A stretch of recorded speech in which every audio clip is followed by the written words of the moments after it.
Igunnuko you see outside, that's the mask. There is still Igunnuko shrine.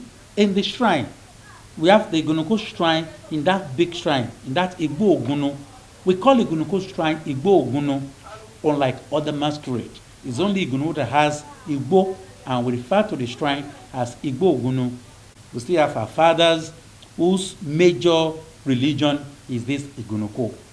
Then, when they want to appease, to make this sacrifice, it may not be that standing Igunnuko you are seeing.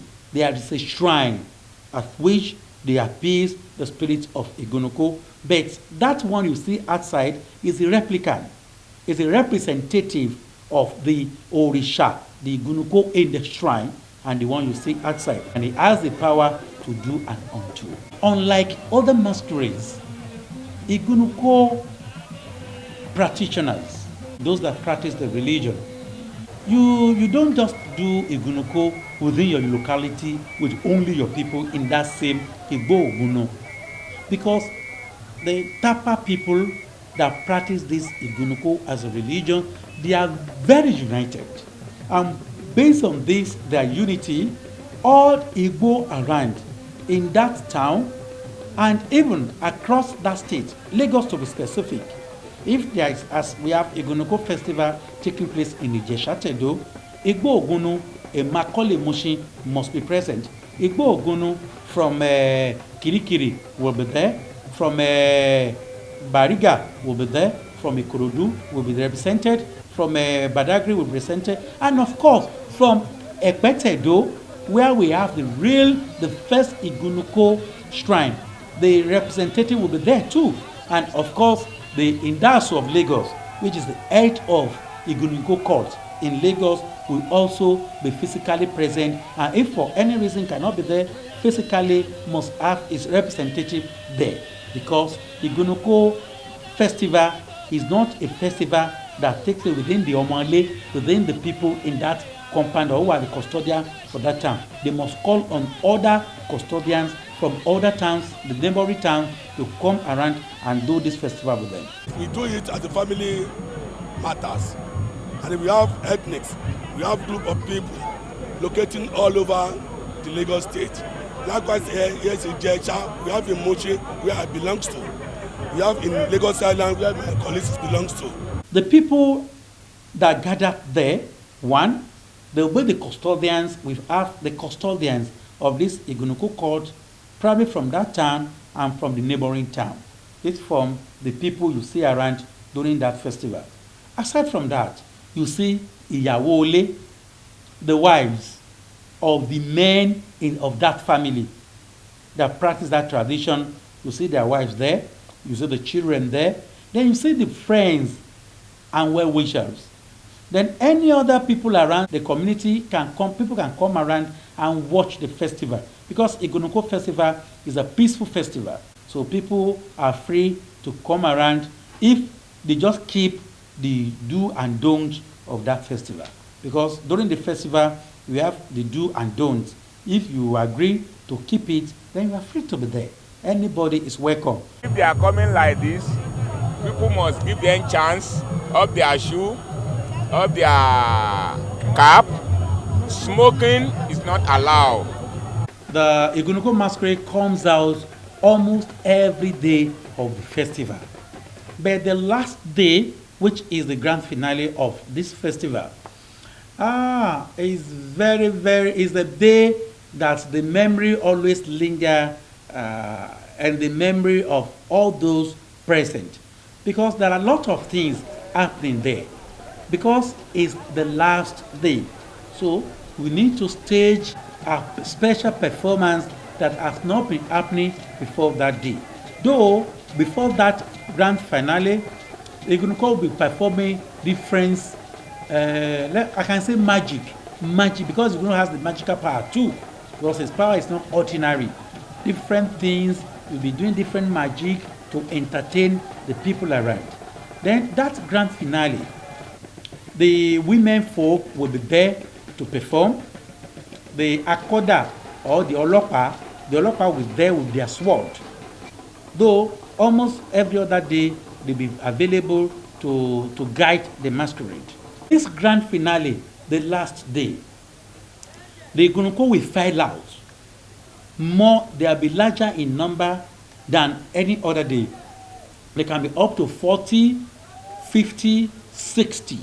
You see the tallest can be almost 40 or 50 feet, while the smallest can be of probably 4 feet. The biggest one and the smallest one will be working together. But because the smaller one, they are same Igunnuko, it's only the size that makes the difference. They have the same part. Though the Igunnuko can be differentiated with their colors. We have the black, we have the white. We have one that is mixed with white, black, and red, and they serve different purposes. But on that day, they file out together. Then they will perform.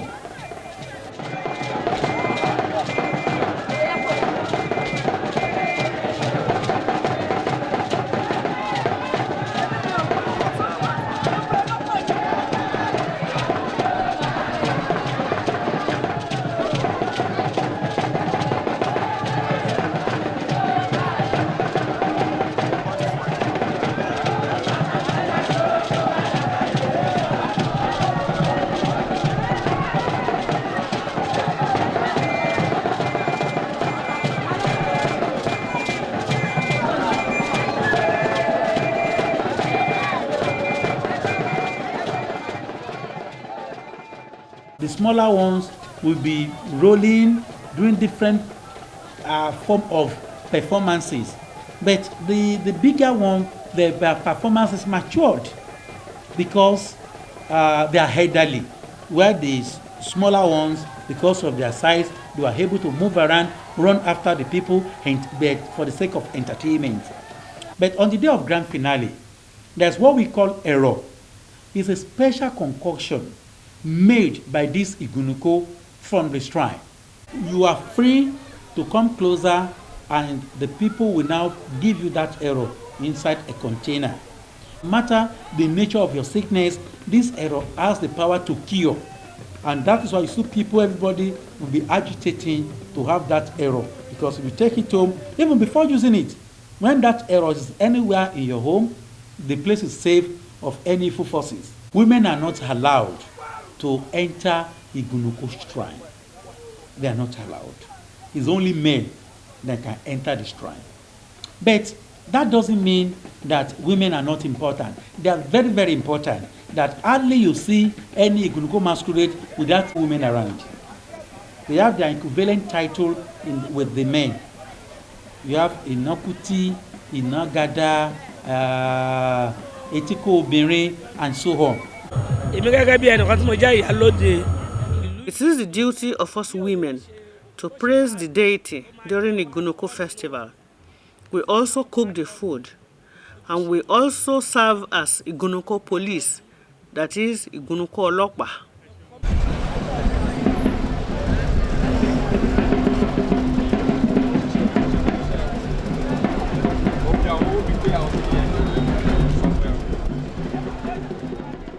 Igunnuko's clothes are very expensive. What ordinary man can put on, maybe 5 yards cloth that you put on, and people will say, this man has really spent money, oh, look at what he's putting on. Igunnuko will put on almost 60 or 80 yards, depends. Some can consume more than that to make that long Igunnuko. But it's only the practitioners that contribute money to do this festival. And because they're expecting a lot of visitors and also practitioners from far places, so they must make provision for their entertainment, what they will eat and what they will drink. Our